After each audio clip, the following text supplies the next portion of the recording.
Hello, friends. Welcome back to Trending. Today is Thursday, April 4th. We're getting started a little bit later today. It's about 10:30. Good morning, Joe. How's it going? Good. How are you today? Good, man. We're getting new gutters at the Skilly Ranch. Yeah, nice. And it's a nice day outside. It is. We got baseball today, the getaway day on Thursday. Nice. Yeah, man. It's so. Yesterday was my day off, and I was outside most of the day just doing yard work stuff, and it feels nice to finally be able to enjoy a day outside. I'm ready for spring. Yeah, man. Maybe it's finally here. Maybe we're done with the second winter and the third winter. All these kind of false alarms here in Kansas. Let's just be honest, man. It's just Wichita. It is. You're right. You're right. Hopefully we're finally past that, though. Mm-hmm. So. Okay, well, Joe, I was trying to think about what to talk about today, and I've got a kindergartner at home, and we've been getting all these papers about, they're talking about the eclipse at school, and Heidi's asking questions about, like, what is the eclipse, how does it work, and why do we need to wear glasses, and how are they different from sunglasses? And I'm seeing all these news stories about, it might be cloudy when the eclipse comes, or here's the best place to go, or tips to get the best spot. I just see more and more articles and things popping up about the eclipse. Right. So Monday is the big day. Moon's going to be in just the right spot. There might be some kind of fun thing. So I thought we could talk about that. Okay. And I warned you this morning, I'm going to have to rely on your Bible and history knowledge, because I don't know much about this. But I do know there are, I think to me it's a little surprising. There's kind of a lot of big stories in the Bible that revolve around sun, moon, and stars, and like that's kind of a common theme. Like, of course, the Christmas story, there's a lot of stuff about special stars in the sky. There's the Old Testament thing about where the sun stood still for a little while. Like, that. It's kind of surprising to me that there's kind of a lot of examples of that. And of course, in ancient pagan history, there's worshiping stars and planets. And I did a quick search that I think it's Job and Amos both mentions like stars and planets. There's some speculation maybe they were talking about Jupiter. So anyway, there's kind of surprisingly kind of a lot about stars and the moon and the sun and space in our Bible. So I guess there's something about being human that we're just interested in what's out there and what's beyond us, and what are these kind of mystical, magical stars that we only sort of understand. And so as we're looking at the eclipse coming up on Monday, the stuff in the Bible about stars, what's kind of top of mind to you this morning? I just think it's neat. There's not a lot of events out there that really unify people to want to observe together, maybe with fewer comments and commentary and hot takes than stuff that happens like in the solar system. I'm even seeing, like, as I scrolled through my socials, like there's like companies and organizations, they're going to pause so that they're organizing like a luncheon or something like that, where everybody can go outside and take it in together. And I do remember being in school. I remember being at SeaWorld back in the day, like in middle school, when like a solar eclipse happened. Okay. And I just remember, like, that was quite a banner day for my life. I got to go to SeaWorld. It's a big day. Yeah, and then I got splashed because I sat in the splash zone. Nice. And then it was like a solar eclipse. I just remember the leaves had an interesting shadow and shape. That's what I remember from the one that was, 7-8 years ago or whatever. Yeah. But I think it's neat that people, like, in the mystery of it all, people want to see it together and then begin to opine about what it means. Yeah. You know? And but there is kind of a solemnity. The scripture says, like, God's in heaven, we're on earth, therefore let our words be few. Yeah. Right? There are certain events, I think, when people pass and when, like, big phenomena like this happen where, for whatever reason, the human species just doesn't talk. We just want to actually take it in and behold, right? And so I think it's kind of cool. So we'll see what happens on that day. I'm sure we got a fun staff environment here at Ridgepoint. I'm sure we're going to, do something. Yeah. To mark the occasion. So, nice. Yeah. So do you know, again, I don't know much about like this, kind of the science behind like the Magi and all that kind of stuff, but it's a little, again, I was thinking this morning, it's kind of surprising that in those days, again, I don't know much about the Magi. You can fill me in, but my understanding of them is they were wealthy, they were well educated.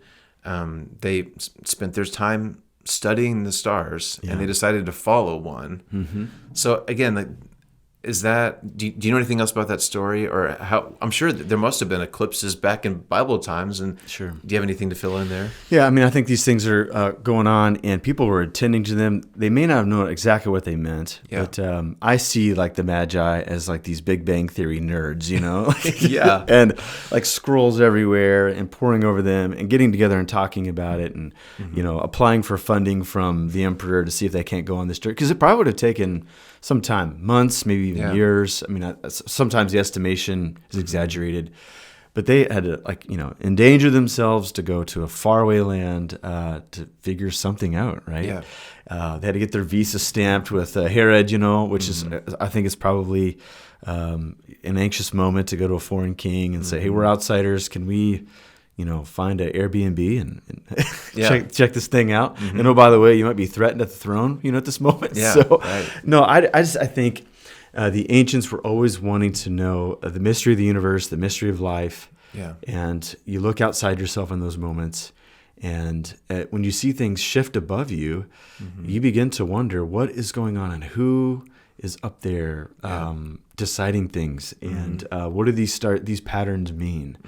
And so they begin to chart them, you know, and they begin to pass down those charts to the next generations. They develop them further.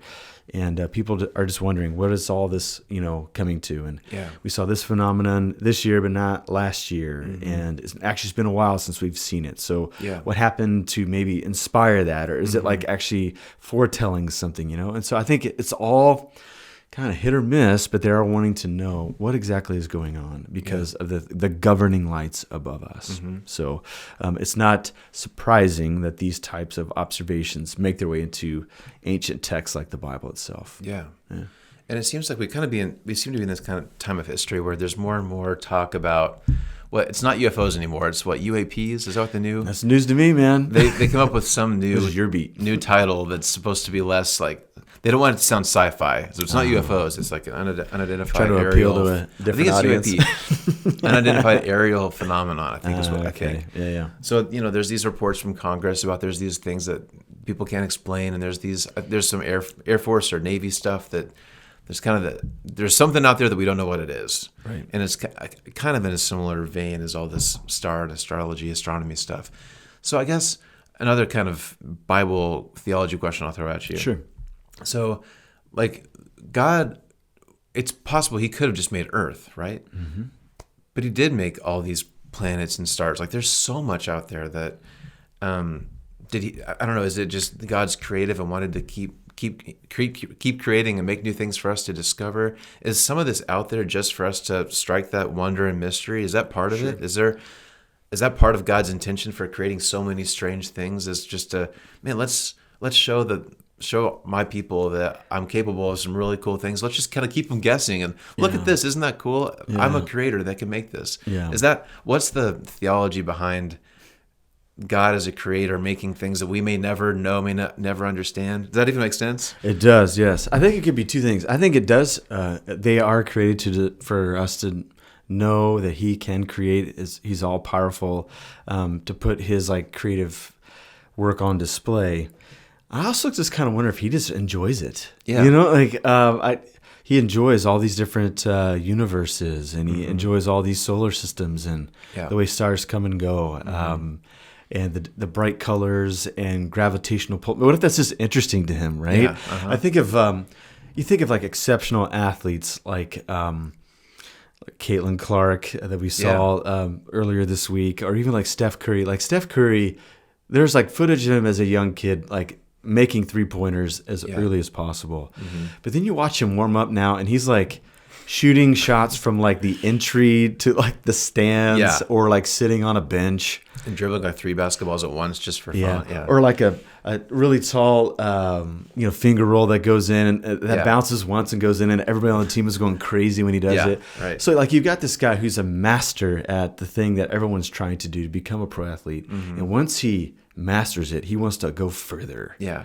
I just think that maybe on a smaller scale, that's what God is like too. Or on a large scale, that's what God is like. What we see in someone who's masterful is they just want to continue to push the boundaries. Or like John Mayer and his ability to play the guitar. Like he does all these different things with it just because he can. Yeah. And so I just kind of wonder if, yes, it is. Part of it is to put wonder on display.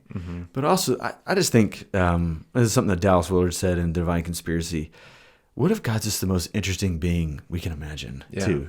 And part of him being interesting is creating stuff, like stuff in the solar system, and then stuff deep into the sea. Then when we find them, we're like, oh my gosh, like it just once again stokes us with wonder. And I do think this is the moral medicine that we need as human beings. We've been given a lot of authority. I mean, Psalm 8 is one of the great universal hymns and ideas about who we are as created beings, created lower than angels, but crowned with glory and splendor. God does give us weight, and we could use that for good or for ill. And we see something like Genesis 11, where we put our skills together, and it's tragedy, right? It's us trying to box God out of the universe, right? But maybe one of the best things about us is that we can be filled with wonder. And things need to be around us for us to be captured by wonder. And so I think solar systems, solar eclipses, like those things give us a pause, and it allows us to wonder about things. I was just reflecting on this. So one of the lectionary texts this week is 1 John 1. And as John is talking about his eyewitness account, he's got all the senses that he's using, but there's actually two senses for looking at something: what we looked at and what our eyes beheld. And commentators have been struck by that. You've already, when you say we looked at it, you already crossed the box, check the box. We saw Jesus, but to behold him is different. It's like, no, we thought further about it. Kind of ponder it. We meditated on the significance of who Jesus was. We didn't just see him do miracles, or hear his wonderful teaching, or his atoning work on the cross, but it stoked us to wonder. And I think that maybe the reason that these things exist is so that we can keep our authority and our agency in check by saying we are not the center of the universe. Now, we've been given a whole lot as human beings, and we should step into that role. But keep in mind that there's one bigger, more intelligent, more creative than us out there that still is higher on the totem pole than we are. And so let's keep ourselves in check because of that. That's good. Kind of one last thought, and we'll kind of start to wrap up here. But I've heard a couple of teachings recently that talk about how, God's the ultimate creator, right? We're made in his image. And I was actually reminded that the first commandment was for us to go create. Like the very first thing that God ever commanded us to do was go make something. Yes. So that's I think that's an interesting thing. But I think, is there anything that we can learn about God when we think about our desire to explore? Like, we are explorers. Like, we humans want to figure out stuff we can't figure out. Like, we want to know what the moon's moving and the sun looks cool. Why is that happening? Like, there's something in us that's wants to keep exploring, keep going to new places we've never been before. And I think that's a cool trait of humanity. Is there anything that we can learn about God or faith with that perspective in mind? I mean, you bring up a really good, interesting theological debate that's out there. And so it's just worth noting that there's a spectrum of thoughts in response to your question. I think a lot of Christian theology in the Western world that we live in is actually it's shaped a lot by Platonism, because that philosophical system really shaped our education system, how we evaluate truth and inquiry and things like that. And so in the Platonic mind, a God who knows all things, is all powerful, is kind of central. If there is a divine being, the divine being has to have those traits. And therefore, because of that, we latch on to the story of Balaam and Balak, where Balaam says God is not a person that he would change his mind, right? Because why did he change his mind? He already knows stuff, right?